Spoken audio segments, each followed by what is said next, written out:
হবু শিক্ষক ভাই ও বোনেরা, আশা করি সবাই ভালো আছেন। আপনারা আবেদন করার পরে এখন চূড়ান্ত সুপারিশ অপেক্ষায় আছেন।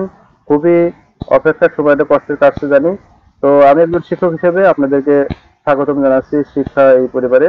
তো আপনারা এখন, আপনাদের বেশি একটা আপডেট আছে, তো দুইটা আপডেট এখন আমি আপনাদের জানাবো যে আপনাদের চূড়ান্ত সুপারিশটা কেমন হবে। সাধারণত নিয়ম হলো প্রথমে প্রাথমিক সুপারিশ হয়, পরবর্তীতে ভেরিফিকেশন এবং পরবর্তীতে চূড়ান্ত সুপারিশ।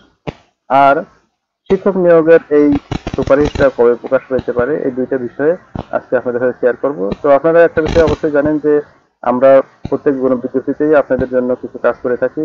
তো কিভাবে আবেদন করতে হবে, বিরল ফর্ম পূরণ এবং অনলাইন আবেদন, এমপিও আবেদন, আপনার যোগদানের জন্য কি কি কিভাবে আপনাকে যোগদান পত্র দিয়ে আবেদন করতে হবে, এটু যেটা আমাদের পক্ষ থেকে দেওয়া হয়, আশা করি এবারও আপনারা পেয়ে যাবেন।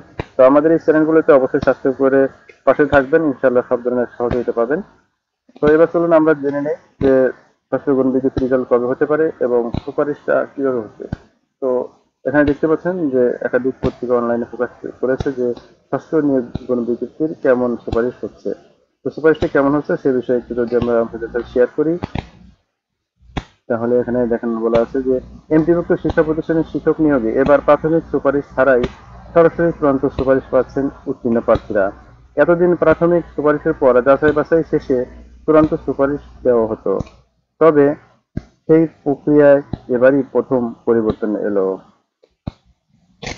সূত্র জানায়, অষ্টাদশ শিক্ষক নিবন্ধন চূড়ান্তভাবে উত্তীর্ণদের মেধা তালিকা অনুযায়ী সরাসরি সুপারিশপ্রাপ্তদের তালিকা তৈরি করেছে বেসরকারি শিক্ষক নিবন্ধন ও প্রত্যয়ন কর্তৃপক্ষ এনটিআরসিএ। নাম প্রকাশ না করার শর্তে মন্ত্রণালয়ের একজন কর্মকর্তা জানান, এনটিআরসি এর ষষ্ঠ নিয়োগ সুপারিশপ্রাপ্ত পত্র প্রস্তুত, এখন শুধু মন্ত্রণালয়ের অনুমতির অপেক্ষা। মন্ত্রণালয়ের অনুমতি পেলেই প্রকাশিত হবে ষষ্ঠ গণবিজ্ঞপ্তির চূড়ান্ত সুপারিশ। জানা যায়, নিয়োগ সুপারিশপত্র প্রকাশের পরপরই পুলিশ ভেরিফিকেশন কার্যক্রম সম্পন্ন করতে পারবে প্রার্থীরা। সংশ্লিষ্টরা মনে করেছেন, এই পরিবর্তনের ফলে নিয়োগ প্রক্রিয়ায় দ্রুত সম্পন্ন হবে এবং প্রার্থীদের দীর্ঘদিনের অপেক্ষার অবসান ঘটবে। অপরদিকে শিক্ষক পদে চাকরি প্রার্থীরাও এটিকে ইতিবাচক উদ্যোগ বলে জানিয়েছেন। এর আগে প্রাথমিক সুপারিশে ফলে প্রার্থীদের যোগদান কিছুটা দেরি হতো বলে জানিয়েছেন তারা। এতে সামাজিক ও পারিবারিক প্রেক্ষাপটে তাদের কিছুটা ভোগান্তিও হতে হয়। এরা এর আগে মৌখিক পরীক্ষায় অংশগ্রহণকারী প্রার্থীদের মধ্যে চূড়ান্তভাবে 60,521 জন উত্তীর্ণ হয়েছে।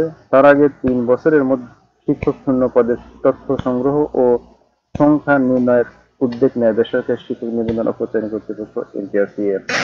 তো এখান থেকে আপনারা দেখতে পেলেন যে দুইটা সংবাদ দেওয়া হয়েছে। একটা হলো যে অলরেডি চূড়ান্ত সুপারিশপত্র রেডি, এখন যে কোনো সময় চূড়ান্ত সুপারিশ দেওয়া হবে, শুধু মন্ত্রণালয়ের অনুমোদন। আর আপনাদের সরাসরি চূড়ান্ত সুপারিশ করা হচ্ছে, পরবর্তীতে পুলিশ ভেরিফিকেশন করা হবে। তো এই দুইটা নিউজ দেওয়া ছিল। আর যারা চূড়ান্ত সুপারিশ পাওয়ার পরে পুলিশ ভেরিফিকেশন সময় আবেদন করতে হবে এবং পুলিশ ভেরিফিকেশনের সময় এনটিএসসি তে কি কি কাগজ জমা দিতে হবে সে সমস্ত জানতে এবং পরবর্তী যোগদানের জন্য আবেদন করার নমুনা পেতে, এমনকি এমপিও সরাসরি অনলাইনে কিভাবে আবেদন করবেন সব জানতে আমাদেরকে পাশে রাখুন। সবাই সুস্থ থাকুন, সুন্দর থাকুন, শিক্ষকতার জীবনে আপনারা সবাই শুভেচ্ছা স্বাগতম জানিয়ে শেষ করছি। আসসালামু আলাইকুম ওয়া রাহমাতুল্লাহ।